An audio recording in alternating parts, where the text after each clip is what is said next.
Olá a todos, sejam muito bem-vindos a mais um programa Por Dentro da Pós. Eu sou a professora Caroline Brasil e coordeno cursos de pós-graduação na Uninter. E hoje eu estou aqui para conversar com você que mora em uma cidade, em um centro urbano, que tem trânsito, que você enfrenta engarrafamento, né? A gente está trazendo esse programa com o título Além do Caos, Logística, Sustentabilidade e Trânsito. E aí, para conversar comigo, eu estou aqui com a professora Rafaela Almeida. Estou com uma colinha aqui para ver o currículo dela, porque ela é extremamente gabaritada para falar sobre esse assunto. Então, eu vou ler aqui para vocês antes de passar a palavra para ela. Ela é doutora e mestre em gestão urbana, especialista em cidades 4.0, planejamento urbano e tecnologias, administração pública e gestão de cidades inteligentes e negócios internacionais. Também integra o corpo técnico da Revista Brasileira de Gestão Urbana, a URB, e atua como professora tutora na Escola Superior de Gestão, Comunicação e Negócios da Uninter. Ela também é pesquisadora do Grupo 6, Cidades Educadoras Inteligentes e Sustentáveis, na mesma linha de pesquisa que eu estou, que estamos juntas desenvolvendo o trabalho, que é a gestão de cidades, inovação tecnológica e direitos do cidadão. A gente tem o projeto de mobilidade urbana e sustentabilidade. Ela é autora dos livros Assessoria de Negócios do Tradicional ao Digital, Logística e Transporte Internacional, Mobilidade e Logística Urbana, Logística Reversa no E-Commerce e Gestão de Operações. E vou acrescentar aqui também, né, Rafaela, professora de algumas disciplinas dos nossos cursos de pós-graduação em Logística. Muito bem-vinda, obrigada por ter aceitado o convite de estar aqui no programa comigo novamente para a gente conversar sobre esse assunto tão atual e tão pertinente nas nossas cidades.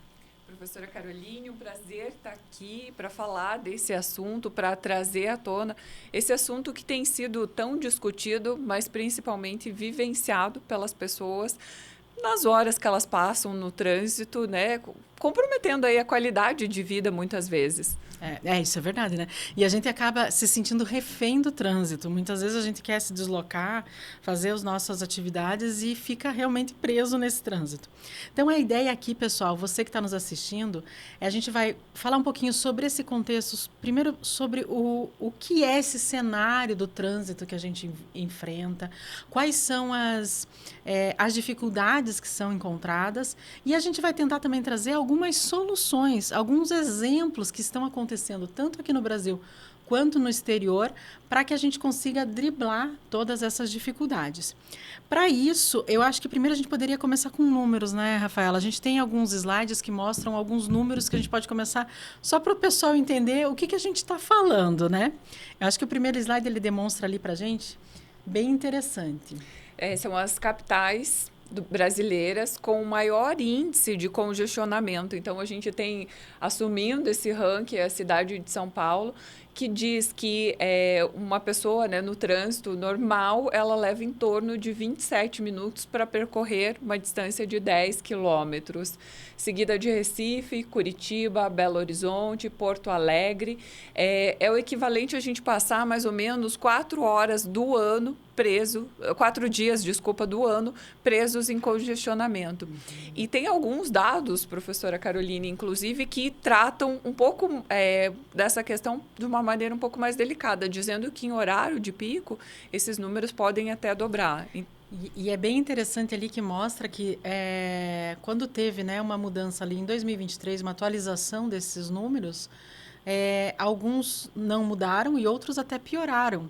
Ou seja, com o passar do tempo, a gente não está conseguindo evoluir. E essa distância de 10 quilômetros, né, Rafaela, é uma distância teoricamente considerada o ideal para você morar. A distância entre a sua residência e seu trabalho, dizem, né, alguns estudos, que o ideal seria até 10 quilômetros. Mas se você vai levar, no mínimo, meia hora ali para percorrer, né, esse trajeto, ou em média, né, ali percorrer, então tem gente que leva muito mais do que isso e você realmente acaba impactando na qualidade de vida das pessoas, né? Isso, e se pensar que dentro dessas capitais, muitas têm região metropolitana, então, e pensar que a região metropolitana nunca vai estar a 10 quilômetros, provavelmente muito mais do que isso. Então, dobra esse tempo, ou pode até mesmo triplicar esse tempo gasto no trânsito. E uma pergunta, esses números ali, curiosidade minha, que agora eu fiquei assim, porque a gente começa a ver alguns números e tudo, você pensa, né? Você começa a pensar sobre o assunto, né? Tem diferença desses números se eu estou num veículo próprio, individual, ou se eu estou, de repente, num ônibus, ou não, independente disso, é esse o tempo nesse estudo, né? Essa pesquisa, ela traz do veículo individual, porque é uma empresa voltada para GPS de veículo individual. Mas tem os dados da CNT, que é esse que eu tratei, que ele traz de uma maneira geral o panorama do Brasil, que os dados são muito próximos. Então, essa distância de 10 quilômetros, levando em torno de 30 minutos e em horário de pico, podendo até dobrar, chegando a quase 1 hora. Mas veja, né? É muita coisa, né?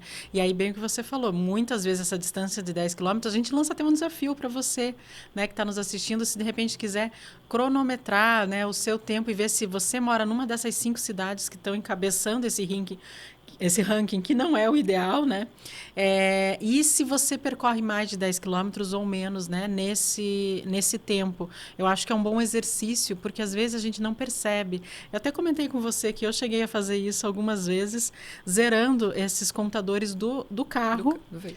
Porque eu não tinha noção de quantos quilômetros por dia a gente percorria, né, dirigindo, ou quanto tempo a gente ficava dentro do carro. E comentei com você, e vou trazer esses dados aqui para vocês, pessoal. Às vezes eu e meu esposo, a gente ficava muito cansado ao final do dia e não entendia por que estava acontecendo isso. Quando eu resolvi fazer essa marcação, eu descobri que a gente estava passando mais de 3 horas por dia dirigindo. Ou eu ou ele, o carro dentro daqui da cidade de Curitiba, sem me deslocar para a região metropolitana. Então, assim, distâncias que eu acho que não passam de 10 quilômetros. Eu vou até fazer esse teste, mas eu acho que não. Eu já fiz o teste e saí em horários de pico e, às vezes, para percorrer nem chega a 10 quilômetros, mas 5 quilômetros e levar em torno de 30 minutos, 40 minutos. Muito tempo. E para percorrer 8, 10 quilômetros, levar praticamente 1 hora. Então, eu já testei na cidade de Curitiba e realmente os dados são corretos. Então, essas nossas 3 horas que a gente acaba ficando dirigindo, eu e meu esposo, nas nossas rotinas do dia a dia, claro que isso é estressante, claro que isso acaba diminuindo a nossa qualidade de vida desse anda em para, né, constante, né, do veículo. Por isso que, geralmente, quando a gente fala de trânsito, está sempre associado com qualidade de vida.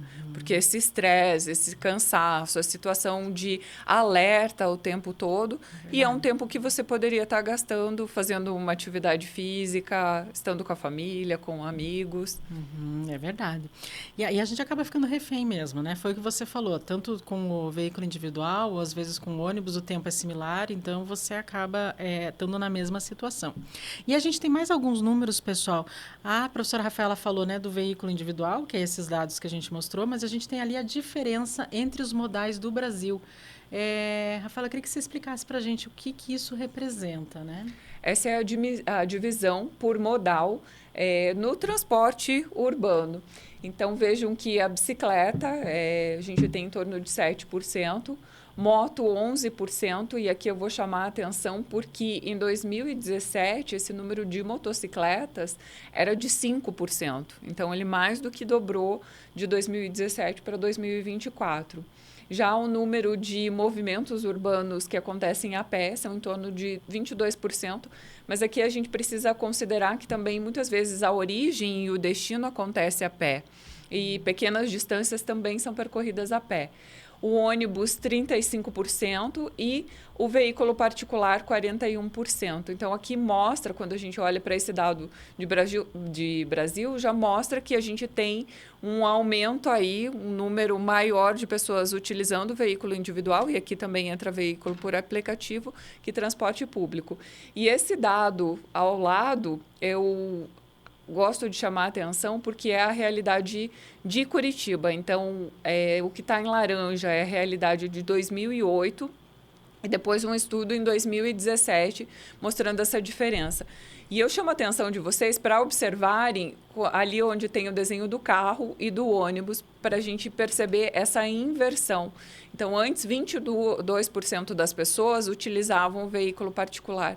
Em 2017, esse número aumentou para 46%. Então, esse dado mostra claramente que as pessoas estão deixando de utilizar o transporte público e migrando para o veículo individual, seja o carro próprio ou o veículo por aplicativo, que já aumentou de 2010 para 2024, professora Caroline, mais de 1000%. O uso do transporte aí por aplicativo. Não, e veja só, né? Nas duas situações, tanto na situação do Brasil quanto em Curitiba, o veículo individual está acima dos ônibus, que seria esse transporte público coletivo, que é muito buscado em políticas públicas para justamente tentar reduzir engarrafamento, tentar reduzir trânsito, que é só a gente imaginar, né? Se um ônibus consegue, de repente, transportar lá 50, 60 passageiros com tranquilidade, conforto, imagina 50, 60 carros individuais na mesma via. Só que a gente está tendo uma situação inversa. Aí a gente pode começar a tentar trazer situações. Por que isso está acontecendo? Porque, assim, comprar um carro hoje em dia não está mais barato do que era ali nos dados ali, né, 2008, por exemplo, né? Então, por que será que as pessoas estão optando pelo veículo individual? Pode ser o aplicativo, que está mais em conta, talvez, mas o que leva a você optar pelo seu veículo individual se ele não é o mais em conta, em detrimento, por exemplo, do ônibus? Muitas vezes a questão do conforto. Então, por exemplo, o transporte público, você precisa fazer uma parte dele a pé, pegar o transporte público e depois o restante também por meio de caminhada. Então, o veículo por aplicativo, ele serve principalmente como porta conforto. A porta, vamos dizer assim, porta, né? Exatamente. E depois também tem outras questões relacionadas à segurança, que é um dos pontos muito importantes. As pessoas não se sentem mais seguras no transporte público, principalmente aqui, não entrando na questão de gênero, mas falando das mulheres, que é um público que se sente muito inseguro no transporte público. A própria questão do valor da passagem, do bilhete, muitas pessoas não têm condições mesmo de pagar o transporte público. Então, fatores como esses, principalmente, e também a disponibilidade. Pessoas que moram em região metropolitana ou mais afastadas, muitas vezes pegam mais de um ônibus para irem trabalhar. Então, muitas vezes é mais fácil você dividir uma carona ou você usar um vizinho que seja. Aplicativo, porque você evita tudo isso. E um outro ponto que eu gosto de trazer é que muitas vezes, quando você mora relativamente perto e você olha para a disponibilidade de transporte, mesmo sendo 5, 10 quilômetros, você passa muito tempo no transporte, por conta dos horários, da volta que ele vai fazer, enquanto de veículo próprio ou por aplicativo, você faz isso num tempo muito curto. Então mas aí entra, né, veja, né, até Curitiba sempre foi exemplo de mobilidade urbana, principalmente pelos ônibus, né? Algo que é destaque internacional já, acho que há mais de 40 anos. Curitiba já foi, inclusive, estudada muitas vezes por diversas cidades e países, e mesmo assim as pessoas estão tentando estão trocando, né? Naturalmente, vamos dizer, isso é algo que não é uma imposição, porque o transporte continua com a infraestrutura existente aqui em Curitiba, ou será que essa infraestrutura não está mais atendendo? Será que também entra esse fator? Para daí, isso que você falou, então eu tenho uma infraestrutura que funcionou, por exemplo, até 2008, ali de acordo com aquela pesquisa, e a partir de então ela deixou de funcionar, deixou de atender. Entraria esse tipo de situação da cidade ser uma cidade viva, mudando as necessidades? Tem que pensar nisso sim, professora Caroline, porque a gente tem o transporte por ônibus, temos os veículos biarticulados, o ligeirão aqui em Curitiba, mas ele ainda não comporta a demanda. Nós temos uma saturação do transporte público e cidades como Curitiba já poderiam ter veículos maiores. Por exemplo, depois de 1 milhão de habitantes, o trem urbano, o VLT, o próprio metrô são indicados, principalmente quando você tem essa ligação entre a cidade, que seria a metrópole, e região metropolitana. Então, tem muitas pessoas que fazem esse movimento de uma cidade para outra, né? Diariamente a trabalho. Então, tem uma saturação também e, nesse caso, o exemplo de Curitiba já comporta um modo de transporte diferente, pensando no transporte em massa. E aí entra essas políticas públicas, será que as cidades que investem ou conseguem, na verdade eu acho que é mais que conseguem organizar suas finanças a ponto de colocar o transporte público gratuito, será que isso também estaria incentivando? Porque a gente tem alguns exemplos, mas normalmente aqui no Brasil são cidades menores que acabam conseguindo isso. Mas no exterior a gente tem exemplos de grandes centros urbanos que o transporte público é gratuito. Seria um incentivo para que as pessoas passem a utilizar? Com certeza, professora Carol, porque eles têm até alguns indicadores que falam disso, que um dos fatores das pessoas deixarem de utilizar o transporte público é o custo da passagem. Curitiba mesmo, agora nos finais de semana, se eu não me engano, eles têm essa gratuidade e aumentou o número de usuários. Mas, de novo, somente a gratuidade ela não vai mudar, até porque, além de todos esses fatores que nós conversamos aqui, tem uma cultura do automóvel. No Brasil, tem muito a questão também do estamento. As pessoas, quando compram um primeiro carro ou trocam de carro, vão lá, apostam, né? E tem essa associação. Se eu não tenho meu carro próprio, se eu chegar para trabalhar de transporte público, nossa, vão dizer que eu não tenho condições. Então, ainda tem muito essa questão do estamento também, vinculada ao veículo. Isso é cultural, totalmente cultural, né? Isso é totalmente cultural. E aí eu acho que é interessante você comentar sobre isso, porque tem também aquela pesquisa que a gente separou, os dados ali, pessoal, sobre a renda, né? O quanto interfere a renda, pessoal, de acordo com a classe social, o meio de transporte utilizado. Olha que interessante essa tabela. Eu até deixei em vermelho, destacado, para mostrar que na classe A, por exemplo, quando nós falamos de transporte público, eu trago aqui principalmente o ônibus, porque ele é majoritariamente o principal modo de transporte coletivo público. Então, a classe A é em torno de 7% o número de usuários. Quando nós vamos para a classe C, D e E, nós temos esse dado acima de 30%. E o inverso acontece quando nós vamos para o carro próprio. Então, a classe A predominantemente utiliza carro próprio, comparado com classe D e E, esse percentual é de 5,6%. Então, nós falamos que o transporte público, o transporte, na verdade, a mobilidade urbana, ela também exclui as pessoas, porque muitas vezes pessoas que são dessas classes C, D, E, muitas vezes elas não têm condições de pagar o transporte público, precisam declinar de vagas de trabalho, deixam de estudar, porque elas não têm condições, muitas vezes, de pagar o próprio transporte público para se deslocar. Que é o que eu acabei comentando no início aqui do programa, que comprar um carro não está mais barato, né? Então, a gente percebe ali que realmente a renda vai estar interferindo nesse uso e nesse resultado que a gente tem, né, do transporte público. E nesses números também aparece ali, quando a gente está falando de bicicleta própria, que me chamou muita atenção, né? Está tendo, né, um movimento para se incentivar, né, a ciclomobilidade, né, nos centros urbanos, que vai contribuir também um pouco para a redução desse trânsito, qualidade de vida também e tudo mais.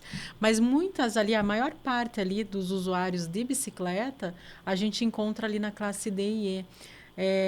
Representativo, né? Mais representativo. E aí eu queria ver se você concorda comigo, mas é porque daí a pessoa é o que ela tem condição de comprar, né? O que ela tem acesso. A bicicleta é mais barato e é mais rápido do que se caminhar a pé e fazer o percurso a pé. Seria mais ou menos isso? Tem esse ponto que muitas vezes as pessoas não têm condições mesmo, principalmente quando não tem integração de transporte público. Então, por exemplo, ela precisa pegar um ônibus e depois ela vai pegar o metrô. Não tem integração, ela precisa pagar 2 passagens. Mas também o outro ponto da bicicleta é que em cidades menores que não tem transporte público, essas pessoas muitas vezes se deslocam por bicicleta. Isso é muito importante você comentar isso, Rafaela, que eu gostaria de trazer esse ponto. Já não é a primeira vez que eu escuto. Inclusive, a gente participou de um evento ano passado que a gente teve um pessoal assistindo a apresentação do nosso trabalho que falaram que na cidade deles não tinha transporte público. E aí eu acho que entra também o nosso papel como cidadão de cobrar, né, desse município, desses vereadores, porque todo município vai ter um vereador, nem que seja um ou dois, né, ou do prefeito, que tenha transporte público, por menor que seja esse município, né? Ele tem que oferecer isso para o seu cidadão, né? Não sei se você concorda que a gente tem esse papel também de exigir, vamos dizer isso, né? Porque isso faz parte da cidadania, né? Eu vou trazer o meu exemplo, professora Caroline, porque no meu primeiro trabalho, lá na minha cidade, que é do interior do Paraná, acontecia exatamente isso. Não tinha transporte público na cidade e eu trabalhava fora, né? Então, o que a gente fala distante, né? No interior a gente fala fora da cidade. E não tinha transporte público, então eu dependia, na época não tinha carro, dependia de carona ou muitas vezes de transporte que vinha de uma cidade para outra e eu conseguia pegar esse transporte ou a pé. E não era uma distância considerável para se fazer a pé. Então, eu mesma vivenciei isso. Muitas vezes você não tem alternativa e a bicicleta acaba sendo um meio de transporte. E veja, né, a dificuldade do dia a dia daí, né? Porque daí, se você já chega mais cansada no trabalho. Quanto tempo antes você tem que sair para chegar no horário? Porque a empresa que você está trabalhando vai exigir que cumpra esse horário, que se chegue, né? E aí a gente coloca isso até nos números econômicos da cidade. Começa a interferir, porque você pode acabar chegando atrasada, não chega com a mesma disposição, enfim, por isso que está totalmente realmente relacionado com qualidade de vida. Então, assim, muita atenção, pessoal. Vamos cobrar dessa gestão pública melhores condições de transporte coletivo, transporte público, mesmo que seja, não precisa ter lá 20 linhas, né? Mas que tenha alguma opção que ela exista para que você possa optar, né? E aí, não, eu não vou usar porque eu tenho uma outra opção. Tudo bem, mas a opção está lá, né? Então, eu acho que isso é muito importante. É direito constitucional o ir e vir. E com dignidade, né? E segurança e tudo mais. Então, a gente tem todo esse cenário, né, Rafaela, de problemática, de interferir, né, no dia a dia das pessoas. Isso a gente está também pensando aqui na pessoa sozinha, né? Às vezes a pessoa está indo com seus filhos, deixar na escola primeiro para depois ir para o trabalho. Então, assim, vai aumentando essa dificuldade de locomoção. E a distância também, quando Sim. você precisa levar as crianças para a escola, ir para o trabalho. Não é às vezes pertinho, né? É bem isso mesmo.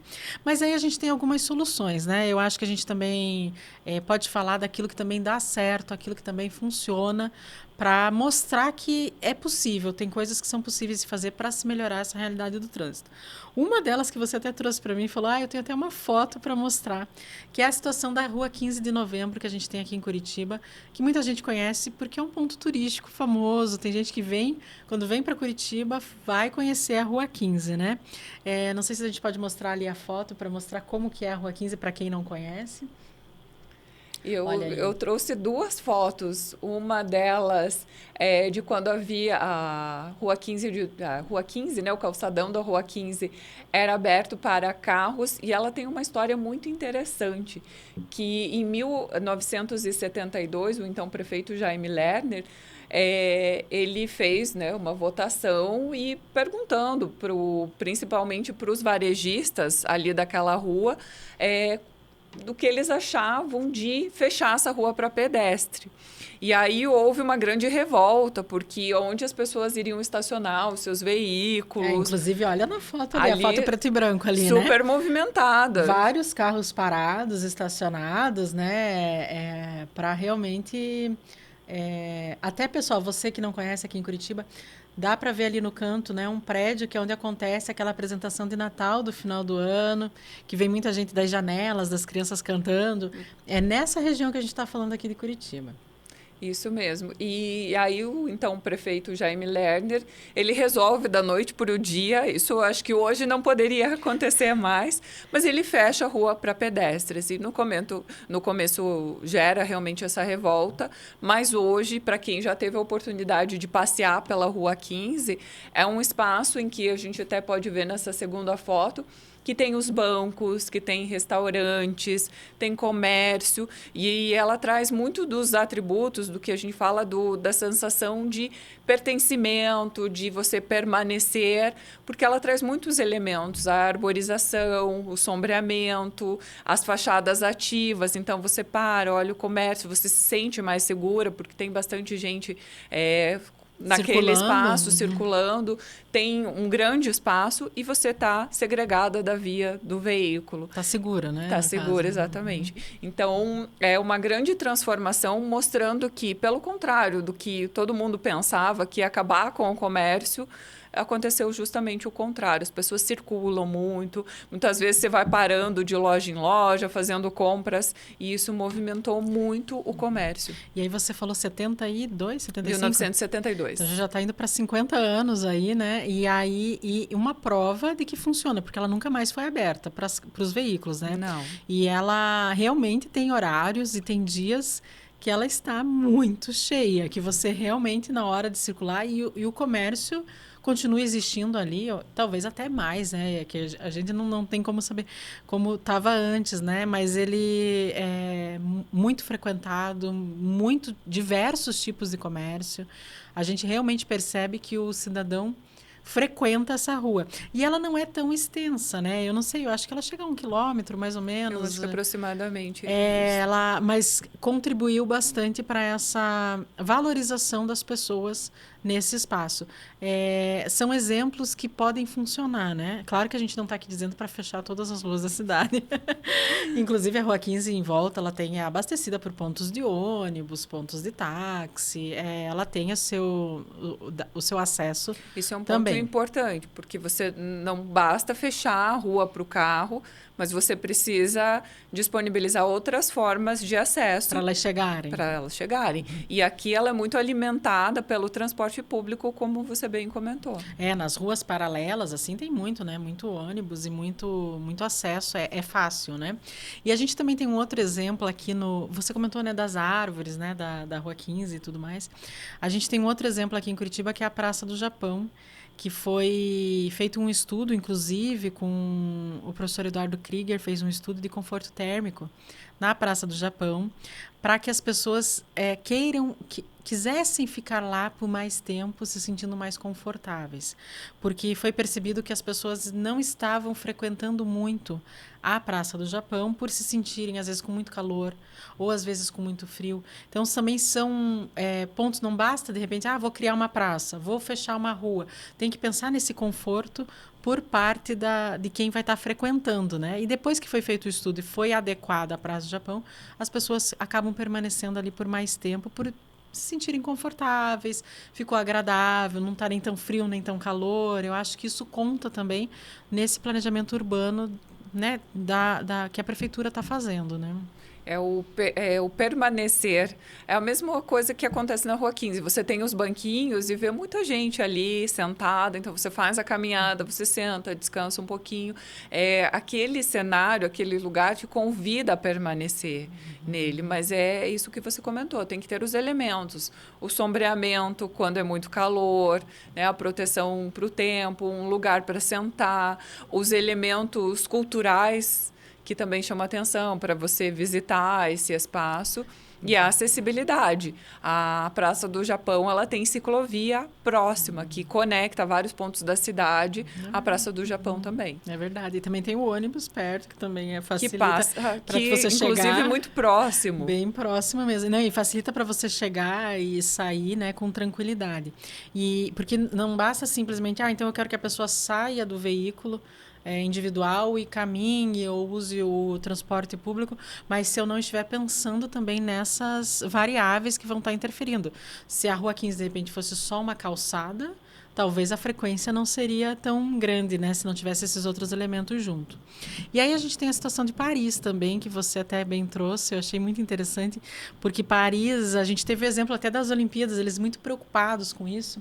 Olha lá, pessoal, a gente está lá com um gráfico lá, eu queria que você mostrasse o que são essas imagens aí, vermelhas, verdes aí de Paris. Quando nós olhamos para esse gráfico, tudo que está em vermelho é emissão de poluentes, são poluentes no ar.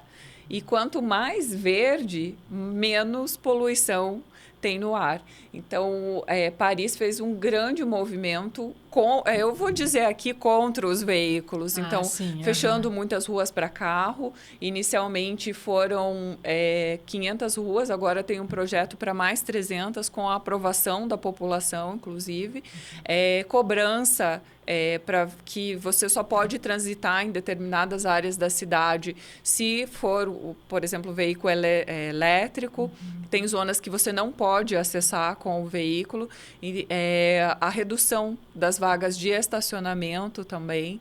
Então, são várias ações conjuntas que reduziram principalmente na região central de Paris. E veja como é gritante a diferença, né? Ali o primeiro é 2007. 2007. Aí 2010, né, à direita, depois passa para 2015, já teve uma melhora, né? 2017, 2020 e 2024. E aí vejam só que interessante, né? Quando a gente está falando de emissões, né? Obviamente, essas emissões eram dos veículos, né? Que a gente está falando aqui, né? Dos combustível, na verdade, aqui, imagino que gasolina e diesel. Combustíveis fósseis. Não é? Porque senão não teria dado esse impacto tão grande, né? Se a única mudança que aconteceu nesse período drástica foi isso, eu acho que a gente já demonstra que quem mora em Paris, por isso que provavelmente a população esteja apoiando, está se sentindo melhor até para respirar na cidade, né? Então, é algo que melhora para todo mundo. Ela tem essa mudança, e eu acho que um ponto importante aqui é pensar que é a longo prazo. Foi um planejamento de longo prazo, de 2007 para 2024, mas que é notório e que nós temos falado muito de mudanças climáticas, do impacto de tudo isso. A gente vai ter COP30 no Brasil esse ano. E tudo isso é importante trazer à tona, porque quando você reduz essas emissões, você está melhorando a qualidade de vida, enfim, vários aspectos. Mas é uma política que tem que ser... Alguém tem que tomar, né, partido disso, ter a coragem de falar, a partir de agora não tem mais vaga de estacionamento. E várias cidades europeias. E pedágio também, né, urbano, pedágio, né? Você só entra aqui, então, se lá grande parte dos veículos são elétricos, então eu sempre falo, se você eletrificar a frota, você ainda não resolve o problema do congestionamento. Não, isso é verdade. Então, não é só impedir um veículo de combustível fóssil de entrar, mas é a circulação em si. E também aqui oferecendo uma mobilidade ativa, oportunidade de caminhada, de bicicleta, o próprio transporte público, que é muito bem abastecido na cidade de Paris. E é isso que eu ia te perguntar, porque assim, não basta você falar, o veículo não pode mais entrar, não pode mais estacionar. Tá, mas e aí? As pessoas continuam precisando circular, elas continuam precisando ir e vir na cidade, e aí tem que ter todo esse planejamento dessa segunda opção. Falar, olha, você não vai mais vir de carro, mas eu estou te colocando aqui uma calçada segura, uma ciclovia, ou um metrô, um ônibus, alguma coisa que possa você utilizar e chegar nos lugares com a mesma facilidade. E aí também eu acredito que as pessoas se acostumam, né, com essa nova rotina, com esse novo jeito de caminhar, porque ali eles acabaram ficando daí sem opção. Então, assim, quem concordava... ótimo, e quem não concordava acabou ficando sem opção e acabou sendo obrigado a mudar seus hábitos e depois, com o passar do tempo, acabou percebendo que isso era bom, né? Que você até comentou que agora a população e as pessoas usam muito o transporte público lá, elas se deslocam com o transporte público, ele é acessível, ele permeia toda a cidade, e o uso da bicicleta também, onde quer que você transite por Paris, tem sempre a ciclovia muito presente. E independente da classe, né? Aí a gente vê aquela diferença ali que aqui no Brasil acontece, lá talvez não, né? Se você andar de metrô, de VLT em Paris, você vai ver gente vestida de social, vai ver todas as classes sociais. Não tem essa distinção, porque né, o meu estamento aqui... eu preciso de um veículo só para mim e tal. Não tem isso. É uma cultura realmente muito diferente, né? E aí a gente tem ali o exemplo, né, dos modais da França, que foi aquele primeiro quadrinho que você trouxe, né, Rafaela? Comparando o Brasil e Curitiba, e aqui está Paris, né? Com esses dados de 2024, né? Quando eu comento aqui que Paris, ela fez todo esse movimento de fechar as ruas para carros, incentivar a caminhabilidade, principalmente, abrindo essas ruas para pedestres, principalmente na frente de escolas. Um movimento que aconteceu em Paris foi que as crianças voltaram de novo para a rua, que é um movimento que a gente tinha quando era criança e não tem mais hoje. E isso os dados aqui vêm mostrando. Então, por exemplo, o que no Brasil é em torno de 40% o uso de veículo individual, Paris é 4%. É a metade do uso da bicicleta, que é de 11%. E quando você olha para o transporte público, 30%, mas a grande diferença é a caminhabilidade. As pessoas percorrem esses espaços a pé. Veja que mais de 50% dos movimentos são feitos a pé. E tem um outro conceito, eu já vou adiantar aqui da nossa conversa. Eu ia até comentar. Do Carlos Moreno, que ele é um urbanista e ele tem uma proximidade da prefeita de Paris. E o conceito da cidade de 15 minutos, do Carlos Moreno, fala que você pode fazer qualquer coisa, né, acessar qualquer tipo de serviço, escola, médico, a 15 minutos ou aproximadamente 15 minutos da tua casa. Então, Paris também tem muito disso. Eu consigo me deslocar e sair do meu ponto de origem para o meu ponto de destino em aproximadamente 15 minutos. Então, isso também incentiva a caminhada. Sim. Não, e assim, né, é algo, eu até comentar, pessoal, ele realmente é um grande entusiasta, vamos dizer assim, né, dessa cidade de 15 minutos. Vamos comparar com aquele tempo de deslocamento ali inicial da nossa conversa, que você, no mínimo, meia hora em condições ali, média, né? Mas podendo dobrar, dependendo do horário. Enfim, vejam a diferença de qualidade de vida de quem consegue colocar isso na cidade. Aí entra novamente o planejamento urbano. A gente sempre está falando, quando a gente está falando de logística, a gente está falando de mobilidade, envolve muito o cidadão, obviamente, que é o grande... Vamos dizer assim, o grande fim é a qualidade de vida do cidadão, mas envolve muito planejamento urbano, porque a gente precisa realmente que essas pessoas estejam voltadas, quem toma a decisão, a esses pensamentos, né? Não vai da noite para o dia uma cidade se transformar numa cidade de 15 minutos, por exemplo, ou com calçadas que incentivem que 50%, imagina ali, é 50% da população utiliza a maior parte do seu deslocamento a pé. É muita gente, né? É muita gente. E é importante trazer isso do planejamento urbano, porque, por exemplo, Curitiba, o primeiro plano de diretor de Curitiba, lá na década de 60, que ainda nem existia a obrigatoriedade de plano diretor, mas Curitiba já tinha. Se olhar para esse documento, já fala do congestionamento, década de 60. Então, assim, quando a gente fala... Não é algo novo. Precisa trazer para o planejamento urbano o que está acontecendo. Nós precisamos fazer essa reflexão.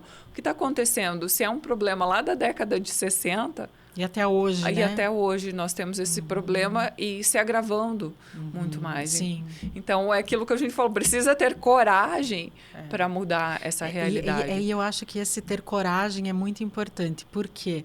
Porque muitas vezes o período que a pessoa vai estar no cargo não é suficiente para que as ações deem resultado. Mas alguém tem que começar. É aquela visão de longo prazo.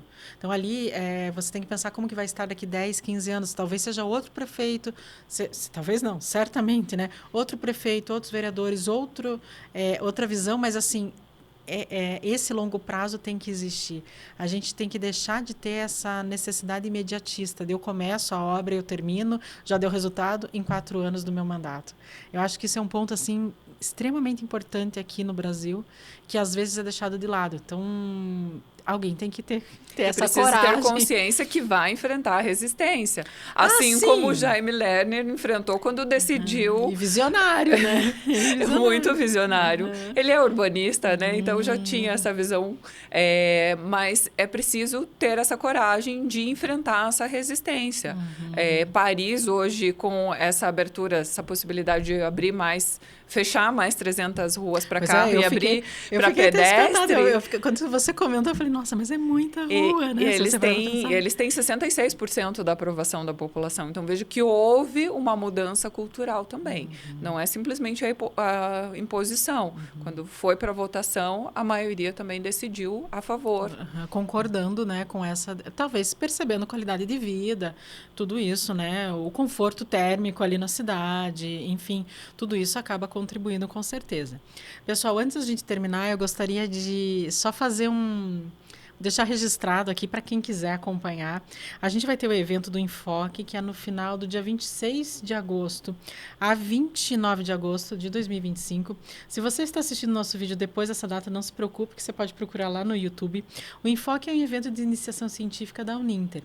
E aí eu, a professora Rafaela, a professora Andressa e a professora Joyce, estaremos numa mesa redonda desse evento falando sobre cidades para pessoas, caminhar, permanecer e pertencer. Então, eu gostaria que você desse uma pitadinha, Rafaela, sobre essa mesa redonda, o quanto vai ser importante. Alguns dos assuntos que a gente trouxe no programa aqui por dentro da pós de hoje estarão também nessa mesa redonda. Essa mesa redonda nós trazemos aqui para a pauta a dimensão humana. Hoje as cidades se preocupam muito com o veículo e eu sempre falo que quanto mais nós construímos a cidade para os veículos, quando nós abrimos uma nova avenida, quando é feito um binário, quando se constrói um viaduto, nós estamos incentivando o uso do veículo particular. Quando você pensa na dimensão urbana, como a gente trouxe aqui o caso de Paris, a própria Rua 15, a Praça do Japão, que você pensa nas pessoas, que elas permaneçam, que elas se apropriem desse espaço. Não só parques, praças, mas das ruas também. Que elas possam se sentar durante o dia, aproveitar, conversar. Então, essa mesa redonda é para trazer um pouquinho sobre esse convite para pensar a cidade a partir da dimensão humana, da apropriação dos espaços. E que deveria ser o objetivo, né? Porque são as pessoas que moram na cidade, são as pessoas... A cidade existe para as pessoas, né? Se a gente tirar as pessoas da cidade, o que adianta ter todos os veículos, né? Claro que é um grande desafio, a gente sabe que tem cidades aí que são muito dependentes do veículo, essa cultura que a gente estava comentando, mas dá para dar o primeiro passo, né? Eu acho que a gente tem que começar conversando, né? Vamos começar falando, vamos ver outros exemplos, outras possibilidades e o que pode ser feito para melhorar, inclusive a gestão pública e nós como cidadão. Então, se eu tenho essa opção, tem uma ciclovia perto da minha casa, que passa perto do trabalho, será que eu não posso ir de bicicleta? Será que eu já tentei algum dia ir de bicicleta, né? Então, assim, eu acho que também a gente se propor a isso. Eu acho que também é um papel do cidadão. Rafaela, muito obrigada. Eu gostaria de agradecer. Quero deixar esse tempinho final aqui, se você quiser deixar uma mensagem para quem está nos assistindo, um recado, uma frase, fique bem à vontade. Eu vou fazer um convite aqui, a professora Caroline comentou aqui de vocês, se tiverem a oportunidade de trocar o carro pela bicicleta, e eu vou fazer um outro convite que é pela caminhada. Uma coisa que eu gosto muito é de sair pelo meu bairro, caminhando, olhando as vitrines. Isso é muito bacana, a gente vivencia a cidade de uma maneira diferente quando nós saímos dos veículos motorizados e vamos de bicicleta, vamos caminhando. Então, é uma maneira de perceber e de experimentar as cidades onde nós moramos. Muito obrigada.